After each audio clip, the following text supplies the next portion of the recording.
Hello friends, कैसे हैं आप लोग? आई होप आप लोग बहुत अच्छे होंगे और आपकी तैयारी भी बहुत अच्छी चल रही होगी। आज हम लोग डिस्कस करेंगे सॉइल पोल्यूशन। जो पोल्यूशन वाला सेक्शन है उसमें है मृदा प्रदूषण आज का टॉपिक। ये जो मेरी क्लास है ये बेसिक कॉन्सेप्ट रिलेटेड क्लास है, जिसमें हम इन्वायरमेंट इकोलॉजी के बेसिक कॉन्सेप्ट के बारे में डिस्कस करते हैं। दरअसल मैंने देखा है कि जो स्टूडेंट हैं, चाहे वो यूपीएससी के स्टूडेंट हैं, चाहे वो स्टेट कमीशन के स्टूडेंट हैं, उनका बेसिक कॉन्सेप्ट बहुत क्लियर नहीं होता है। और बेसिक कॉन्सेप्ट क्लियर ना होने की वजह से क्वेश्चन करने में बहुत डिफिकल्टी होती है। तो ये जो मेरा इनिशिएटिव है कि इन्वायरमेंट इकोलॉजी के बेसिक कॉन्सेप्ट को डिस्कस किया जाए और इसके बाद जो एडवांस लेवल की चीजें हैं वो प्रीवियस क्वेश्चन को डिस्कस करते हुए या करंट अफेयर के टॉपिक को डिस्कस करते हुए उसको किया जाएगा। तो ये जो मेरी क्लास है ये बेसिक कॉन्सेप्ट है सॉइल पॉल्यूशन के बारे में।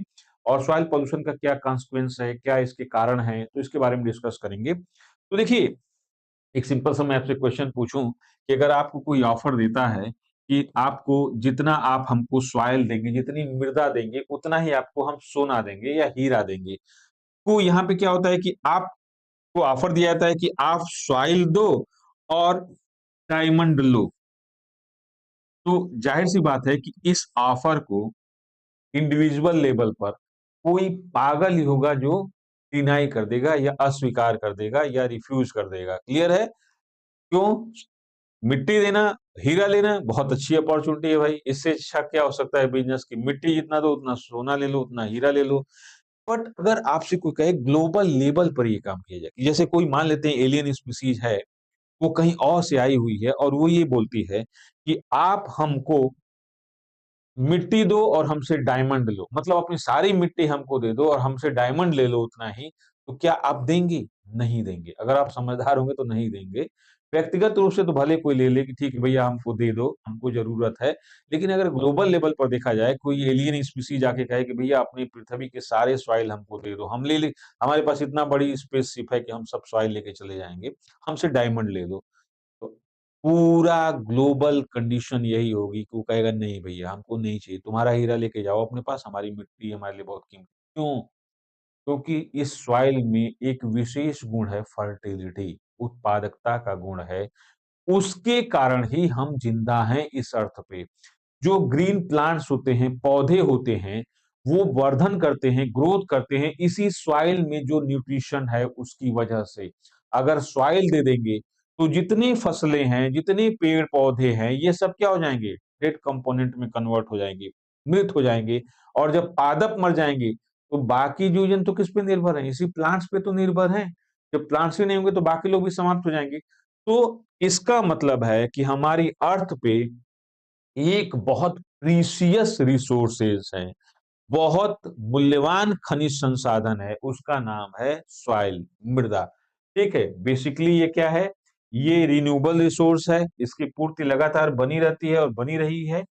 लेकिन ये नव्यकरणीय संसाधन होते हुए भी अब इसको अनव्यकरणीय संसाधन के रूप में रिकॉग्नाइज किया जा रहा है, नॉन रिन्यूएबल रिसोर्स के रूप में रिकॉग्नाइज कर रहा है, किया जा रहा है। उसका रीजन ये है कि इस सॉइल को इतना ज्यादा हम लोगों ने प्रदूषित कर दिया है, पोल्यूटेड कर दिया है, या इसकी क्वालिटी को इतना ज्यादा डिक्लाइन कर दिया है हम लोगों ने, या सॉइल इरोजन हमारी वजहों से हुआ है कि अब इस सॉइल की फर्टिलिटी क्या है वो लॉस हो रही है, कम हो रही है। तो सॉइल मैटर नहीं करती है, इसकी फर्टिलिटी मैटर करती है। इसके अंदर जो उर्वरता के गुण है वो मैटर करते हैं। तो सॉइल को कहीं ना कहीं हम लोगों ने क्या किया है? डिग्रेडेट किया है, इसको, इसकी गुणवत्ता को दुष्प्रभावित किया है, जिससे इसकी उत्पादन क्षमता क्या हुई है? कमजोर हुई है। तो थोड़ा सा इसकी डिफिनीशन देखते हैं सॉइल के बारे में, फिर डिस्कस करते हैं कॉजेज। तो देखो क्या है soil? It is an important component of the terrestrial surface. मतलब हमारा जो स्थलीय भाग है उसके ऊपरी भाग में सॉइल पाई जाती है। ठीक है, because it is very important for biological communities. ये जो हमारे जैव विविधता है या जीव जंतु समुदाय है या जैविक समुदाय है, इसके लिए मृदा क्या है? बहुत उपयोगी है, बहुत यूजफुल है। ठीक है, it provides favourable environmental condition and habitat for organisms. Soil क्या करती है? ये अनुकूल पारिस्थिति या अनुकूल स्थितियां उत्पन्न करती है या प्रदान करती है किसके लिए? जो भी हमारे पृथ्वी पर आने वाले जीव जंतु हैं उनके लिए। इट एक as a medium for the transfer of energy and substances. यह ऊर्जा और पदार्थ के स्थानांतरण में एक मध्यस्थ की भूमिका के रूप में जानी जाती है। क्लियर है? It provides essential nutrients for plants. यह पादपों के लिए आवश्यक पोषण को उपलब्ध कराती है या प्रदान करती है। It is worth noting that the decline in the quality of soil due to natural and man-made reasons are both is called soil pollution.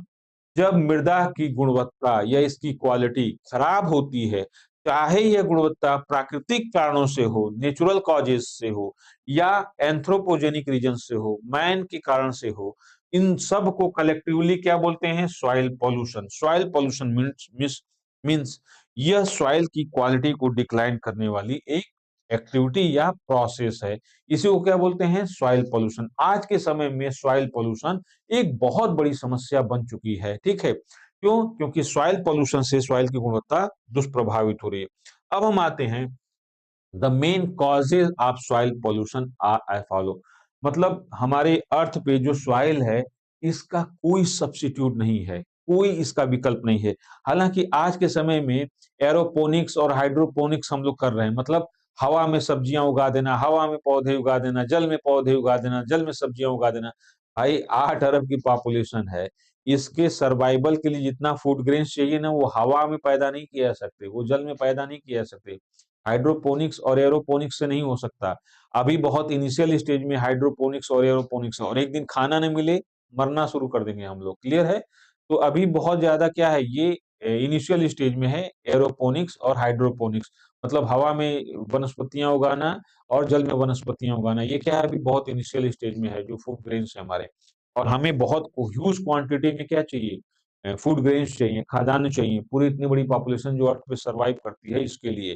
तो अभी क्या है ना कि हम सॉइल का कोई सब्स्टिट्यूट नहीं खोज पाए हैं, और एक्चुअल में अभी है भी नहीं हमारे पास। ठीक है? फ्यूचर में क्या होगा वो फ्यूचर की बात है, बट यहाँ पर हमें अभी की बात करनी है। अब देखो क्या है, पहला रीजन क्या है?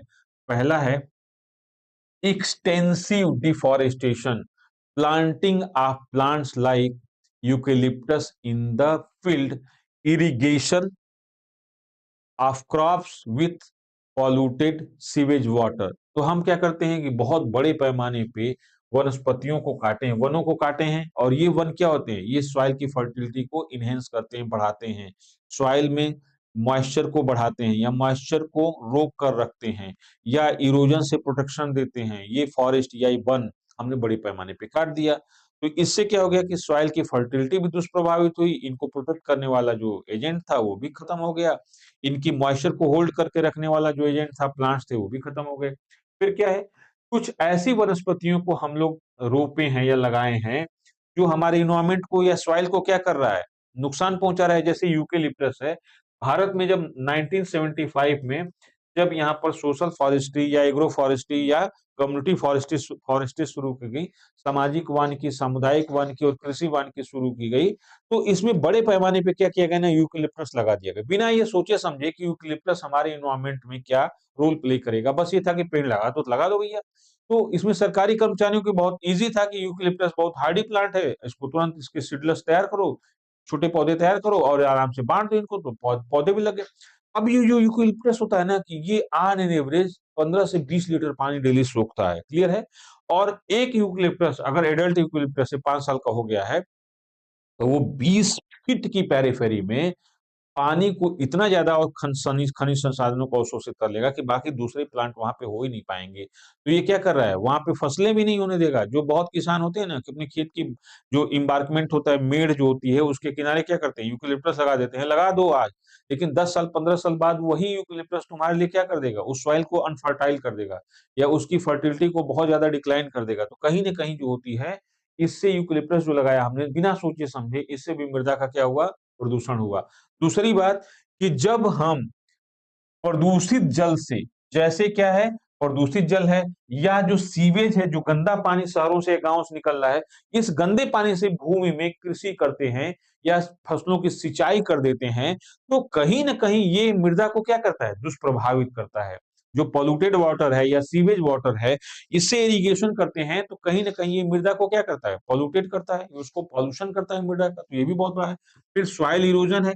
सॉइल इरोजन का मतलब क्या है कि देखो, जो हमारी सॉइल का अपर पार्ट है, जो टॉप मोस्ट पार्ट होता है, यही क्या है, फर्टाइल होता है, इसी में फर्टिलिटी जो है गुण होता है, ठीक है। अगर इसको किसी वजह से रिप्लेस कर दें, यहाँ से हटा दें, तो बाकी की सॉइल क्या होगी, लेस फर्टाइल होगी या अनफर्टाइल होगी, भाई उसका कोई उर्वरता ही नहीं बचेगी। अब ये नेचुरली भी होता है कि बहता हुआ जल है, वर्षा का जल है, वो बहा के लेके जाएगा। हवा चल रही है, विंड का चलना, उससे भी उड़ के जा रही है हवा। लेकिन कहीं न कहीं इसके लिए ह्यूमन रिस्पॉन्सिबल बहुत ज़्यादा है। हम लोग बहुत ज़्यादा इसके लिए रिस्पॉन्सिबल हैं कि सॉइल इरोजन हो रहा है, मृदा अपरदन हो रहा है। It takes away the upper fertile soil of dry areas. मतलब ड्राई एरियाज़ में क्या है यार, वेट एरियाज़ में भी ये हो रहा है। नदियाँ उसको प्रोवाइड कर रही हैं, वर्षा जल प्रोवाइड कर ले रहा है, ठीक है। तो ये भी बहुत बड़ा रीज़न है कि जो सॉइल का अपर पार्ट है, ये क्या हो रहा है, ये डिस्प्लेस हो जा रहा है। इस स्थान से इसका हटा दिया जा रहा है, या तो बहा के ले जाया जा रहा है या हवा द्वारा उड़ा के लेके जाया जा रहा है, ठीक है। या हम लोग भी तो कर रहे हैं। आप गाँव में देखोगे सड़क बन रही है, तो पता चला खेत को ही खोद के सड़क में डाल दिया। भाई खेत का ऊपरी भाग हटा दिया मिट्टी, वही तो फर्टाइल है। उसको मिट्टी को हटा के तुमने सड़क में लगा दिया। अरे सड़क में वो मत लगाओ भाई, कहीं और से मिट्टी लेके आओ। जो बंजर भूमि है उसकी मृदा लेके आओ। तुमने सॉइल फर्टाइल को इन खेत में से उठा के सड़क में लगा दिया, ठीक है। फिर अर्थक्वेक आएगा तो क्या होगा? इससे एक तो ये होता है कि अर्थक्वेक जब आता है तो आस-पास की जो संरचनाएँ हैं वो टूटती-फूटती और मृदा पे ही जम जाती हैं। एक बहुत बड़ा रीज़न ये भी है। दूसरी अर्थक्वेक आएगा तो भ्रंश बनेगा, ये इस तरह बनेगा तो सॉइल का डिग्रेडेशन होगा। अर्थक्वेक आएगा तो इस तरह से क्या होगा कि लैंडस्लाइड हो गया, लैंडस्लाइड हो गया तो बहुत बड़े पैमाने पे डेब्रीज आ गई, अवसाद आके जम गए, तो सॉइल जो है उसको ढक लेंगे, ठीक है। फिर वोल्केनिक इरप्शन हो गया, ज्वालामुखी विस्फोट हुआ, तो इसमें बहुत ज्यादा क्या आ गए, जो मैग्मा आ गया, लावा आ गया, वो आके डिपोजिट हो गया। हालांकि मैग्मा बहुत ज्यादा फर्टाइल सॉइल के रूप में कन्वर्ट हो सकता है, लेकिन उसमें लाखों साल लग जाएंगे।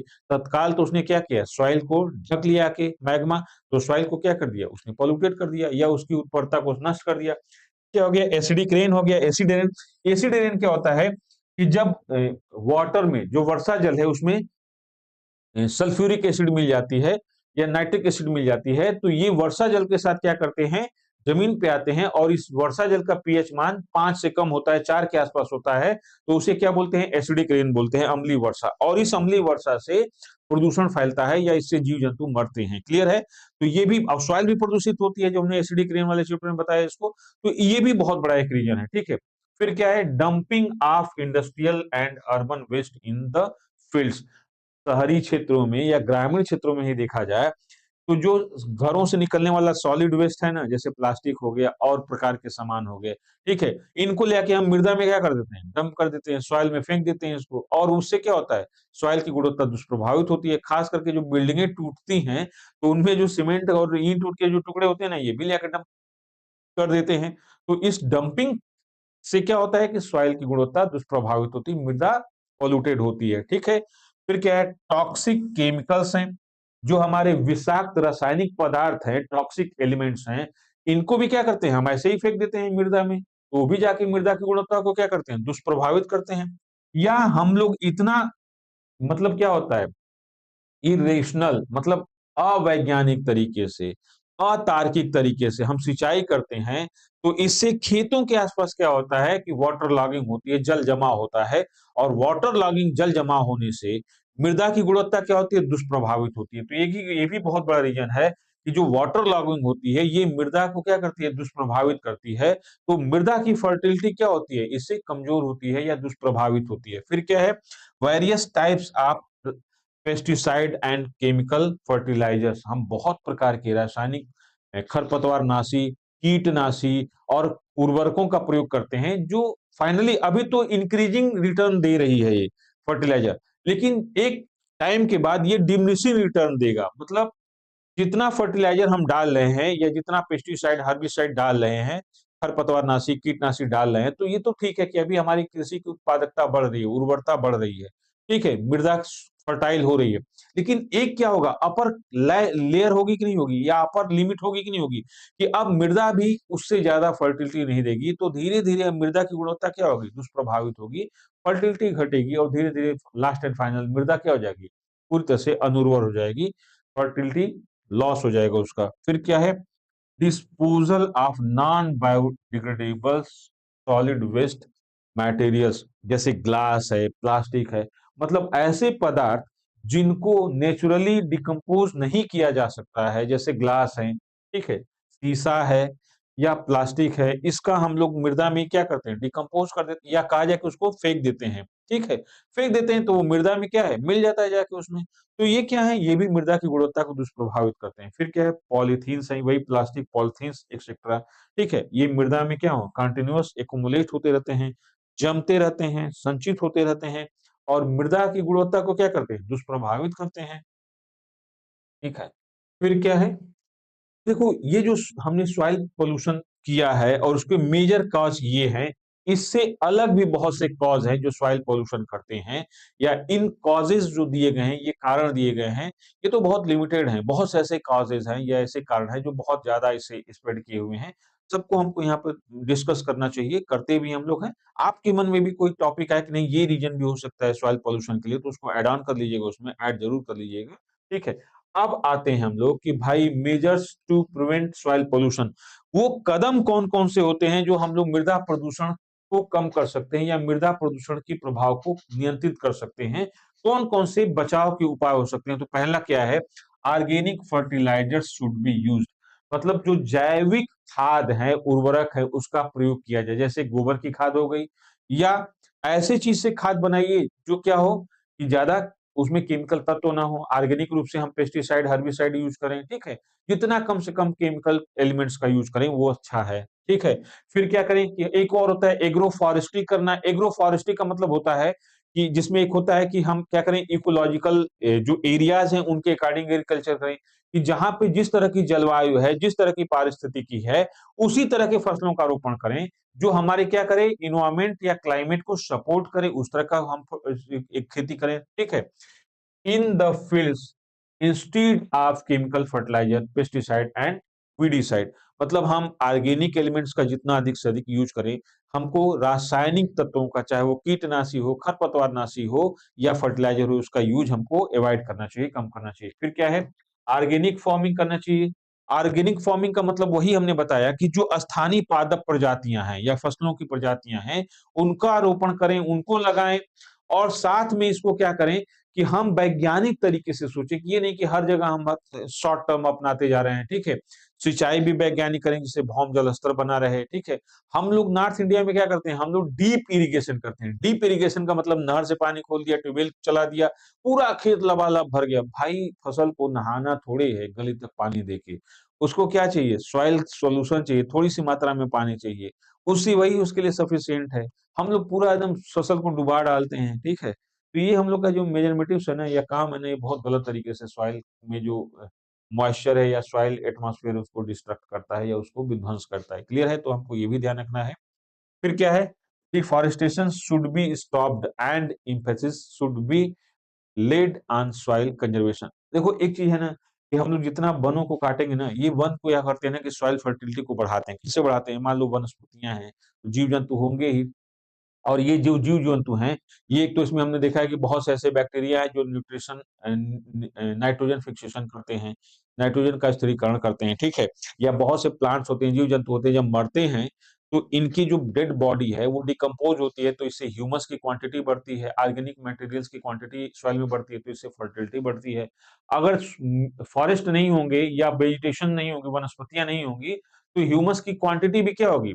सॉइल में कम होगी। तो इस तरह से सॉइल क्या होगी, लेस फर्टाइल होगी। तो हमको ज्यादा से ज्यादा आसपास के क्षेत्रों को हरा भरा रखने की कोशिश करनी चाहिए, वनों को लगाना चाहिए, क्योंकि डिफॉरेस्टेशन करेंगे, वनों को काटेंगे, तो इससे वर्षा प्रभावित होगी। जहाँ पे वन होते हैं वहां वर्षा ज्यादा होती है, जहाँ वर्षा ज्यादा होती है वहां वन ज्यादा होते हैं। एक साइक्लिक प्रोसेस है। अगर वन नहीं होंगे तो वहां वर्षा की क्वांटिटी कम होगी, ठीक है? सॉइल इरोजन बहुत ज्यादा होगा, ठीक है? तो ये भी दिक्कत है। ह्यूमस की मात्रा सॉइल में कम होगी, नाइट्रोजन फिक्सेशन भी कम होगा, ठीक है? तो ये जो चीजें हैं ना, वो सॉइल को कहीं न कहीं दुष्प्रभावित करेंगी। फिर क्या है? Crop rotation should be promoted. Crop rotation क्या होता है, इसको ध्यान से देखते हैं। यहाँ पर ध्यान देना है कि क्रॉप रोटेशन जिसको बोलते हैं फसल चक्र अपनाना। फसल चक्र अपनाने का मतलब क्या है? जैसे देखो मान लो एक किसान है, उसका फील्ड है, ये 4 भागों में फील्ड को, ये एग्रीकल्चरल लैंड है, इसको हम डिवाइड कर दिया कि 4 भागों में ये कृषि भूमि है। अब मान लो किसान क्या करेगा ना कि एक किसान सेट पैटर्न पे कि हर साल इसमें व्हीट का प्रोडक्शन करेगा, कि भाई कहेगा कि हम हर साल इसमें गेहूँ लगाएँगे। इसमें कहेगा हर साल हम क्या करेंगे, राइस लगाएँगे या इसमें पैडी धान लगाएँगे। यहाँ बोलेगा कि हर साल हम वेजिटेबल करेंगे, वेजिटेबल ही उगाएँगे, ठीक है? इसमें करेगा कि हर साल हम यहाँ पे दलहन पल्सेज भी उगाएंगे। अब क्या है कि जाहिर सी बात है कि दलहन जहां पे उगाएगा, सॉरी, जहां पे दलहन उगाएगा वहां के सॉइल में नाइट्रोजन ज्यादा होगा, क्योंकि जो दलहन फसलें होती हैं, जो पल्सेज होती हैं, जैसे चना है, मटर है, अरहर है, मूंग है, मसूर है, इनकी जो रूट्स होते हैं उसमें ऐसे बैक्टीरिया होते हैं जो नाइट्रोजन फिक्सेशन करते हैं। तो नाइट्रोजन की क्वांटिटी क्या होगी, यहाँ पे ज्यादा होगी। बट व्हीट, राइस और जो वेजिटेबल्स हैं, यहाँ पे क्या है, ये सॉइल की फर्टिलिटी धीरे धीरे लॉस होगी। तो एक क्रॉप रोटेशन करना चाहिए कि भाई ठीक है, इस साल यहाँ पे व्हीट का प्रोडक्शन कर लो, अगले साल तुम यहाँ पे व्हीट का प्रोडक्शन करना, उसके अगले साल तुम यहाँ पे व्हीट का प्रोडक्शन करना, उसके अगले साल तुम यहाँ पे व्हीट का प्रोडक्शन करना। इसी तरह से इस साल यहाँ पे तुमने क्या किया है, वेजिटेबल उगा लिया है, तो अगले साल यहाँ पे वेजिटेबल उगाना, ठीक है, फिर अगले साल यहाँ पे वेजिटेबल उगाना। तो इस तरह से क्रॉप को क्या करते रहो, रोटेशन करते रहो। और दूसरी बात ना कि मिक्स क्रॉपिंग भी करनी चाहिए। मिक्स क्रॉपिंग का मतलब होता है कि आप एक ही तरफ का जो क्रॉप्स होती हैं उनको मत लगाओ, ठीक है, कुछ इसमें अलग अलग क्रॉप्स को भी लगा दो, ठीक है, जैसे हम लोग सब्जियों में करते हैं ना कि आलू के साथ मूली लगा दिया, मूली के साथ गाजर लगा दिया, ठीक है, धनिया के साथ सोया लगा दिया। तो इस तरह से क्या होता है ना कि एक तो क्रॉप रोटेशन करो, खेत में एक ही फसल मत लगाओ, अलग अलग सीजन में अलग अलग फसल लगाओ। दूसरा है कि आप एक फसल को एक साथ मत लगाओ, ठीक है, इससे आपको इकोनॉमिक बेनिफिट भी मिलेगा। तो एक चीज बहुत ध्यान रखना है कि हमें क्या करना है, क्रॉप रोटेशन बहुत अच्छे तरीके से करना है, ठीक है। फिर क्या है, domestic and industrial wastage should not be disposed in fertile soil. The what the waste water released from these should be used for irrigation only after treatment. देखो ध्यान रखो, यहाँ पे कह रहा है कि जो हमारे घरों से या जो हमारे औद्योगिक क्षेत्रों से जो ठोस अपशिष्ट निकल रहा है, इसको हम जमीन पर ना फेंकें, मृदा पे ना फेंकें, फर्टाइल सॉइल पे ना फेंकें। और जो प्रदूषित जल है उसका सिंचाई के रूप में तभी उपयोग करें जब उसको हमने क्या कर लिया है, उसका उपचार कर लिया, उसका निस्तारण कर लिया है, कि जो पॉल्यूटेड जो एलिमेंट्स है उनको हटा लिया है। अब वाटर जो है वो इरिगेशन के लिए एप्रोप्रिएट है, तब जाके उससे इरिगेशन करें, प्रदूषित जल से ना सिंचाई करें। फिर क्या है, cropping system that prevents soil erosion should be adopted. मतलब ऐसी फसलें जो मृदा अपरदन को रोकती हैं, उस फसलों को ज्यादा से ज्यादा हम लोग रोपें, या ऐसी फसलें जो मृदा की जो कंपोनेंट्स हैं या इसकी फर्टिलिटी है उसको मेंटेन करती हैं, उन्हीं फसलों का रोपण किया जाए, ठीक है। तो ये जो हमारा सॉइल पॉल्यूशन है, इसको हम लोग क्या कर सकते हैं, कंट्रोल कर सकते हैं। क्लियर है? तो जानते हैं हम लोग, अभी देखिए कि सॉइल जो है ये हम लोग के लिए क्या है, मोस्ट एप्रोप्रिएट रिसोर्स है, और ये क्या है, मस्ट रिक्वायर्ड रिसोर्स है। इसके बिना हम अपने एग्जिस्टेंस को बनाए नहीं रह सकते हैं। तो हमें ध्यान रखना है कि सॉइल इरोजन को हमें कंट्रोल करना है, या सॉइल पॉल्यूशन को कंट्रोल करना है, क्योंकि ये जो सॉइल है ये हमारे लिए बहुत ज्यादा इंपॉर्टेंट है। जैसे हम हवा, पानी के बिना जिंदा नहीं रह सकते, वैसे ही खाना के बिना भी जिंदा नहीं रह सकते। और ये खाना आता कहाँ से है, इसी मृदा से आती है, ठीक है। तो जब मृदा की गुणवत्ता नहीं रहेगी तो हम जिंदा नहीं रह सकते। और दूसरी बात कि जो ऑक्सीजन हम ग्रहण करते हैं, ये ऑक्सीजन बनाता कौन है, पौधे ही तो बनाते हैं। कार्बन डाइऑक्साइड का अवशोषण करते हैं और ऑक्सीजन रिलीज करते हैं। जब सॉइल नहीं होगी तो पौधे नहीं होंगे, तो हमें सांस लेने के लिए ऑक्सीजन भी नहीं मिलेगा, क्योंकि पौधे प्रकाश संश्लेषण ही नहीं कर पाएंगे। तो एक्चुअली में हमारा एग्जिस्टेंस है ना, वो बहुत से ऐसे परमुटेशन कॉम्बिनेशन पे डिपेंड करता है, ठीक है। उसमें से सॉइल एक है, उसमें मोस्ट इंपॉर्टेंट परमुटेशन कॉम्बिनेशन ये भी है। तो इसलिए हमें सॉइल को बहुत अच्छे तरीके से कंजर्व करके रखना है। चलिए, आई होप आपने इस सेशन को एंजॉय किया होगा। मिलते हैं नेक्स्ट डे नेक्स्ट टॉपिक के साथ। Thank you.